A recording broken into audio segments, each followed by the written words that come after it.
The battalion that delivered hope, the story of the 6888.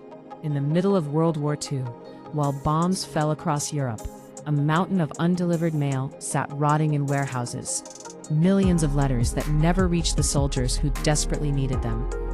The US Army didn't think the problem could be solved, so they sent the 6888, the only all-black and women of color Women's Army Corps unit, to serve in Europe during World War II. By 1944, the war in Europe had been raging for years. American soldiers were exhausted, homesick, and far from everything they loved. Mail wasn't just paper, it was morale. A letter from home could keep a soldier fighting another day. But the system had collapsed. In England alone, more than 17 million pieces of mail were backed up. Letters, packages, postcards, stacked floor to ceiling in cold, rat-infested warehouses. Some mail had been sitting there for years. No one knew where anything went. That's when the Army turned to an all-black, all-female unit. The 6888th Central Postal Directory Battalion, nicknamed the 6888, was made up of over 850 African-American women. They were teachers, clerks, students, and professionals who volunteered to serve a country that still treated them as second-class citizens.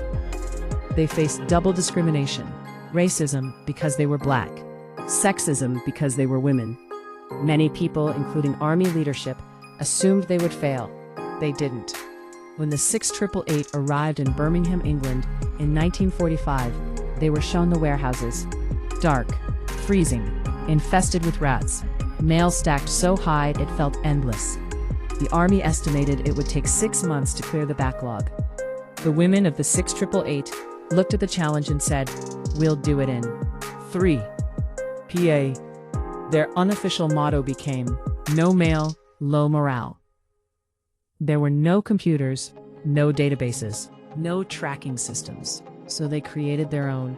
They built a card catalog system with millions of names, tracking soldiers who shared the same names, had been transferred, were injured, missing, or killed. They worked around the clock, in 3 shifts, 7 days a week. Cold didn't stop them, racism didn't stop them, sexism didn't stop them. They delivered mail with near perfect accuracy. And they didn't just meet the deadline, they beat it. The 6888 cleared the backlog in half the expected time. Then they were sent to France, where the same problem existed, and once again, they fixed it. Letters finally reached soldiers who had given up hope of hearing from home. Packages arrived from mothers, wives, and children who didn't even know if their loved ones were still alive. For many soldiers, that mail was the difference between despair and determination. Then, the war ended. The women of the 6888 came home quietly. No parade, no headlines, no medals.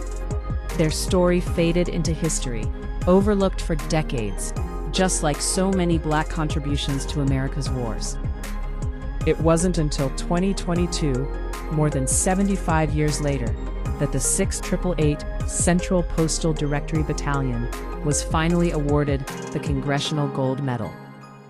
Many of the women didn't live to see it, but their legacy lives on.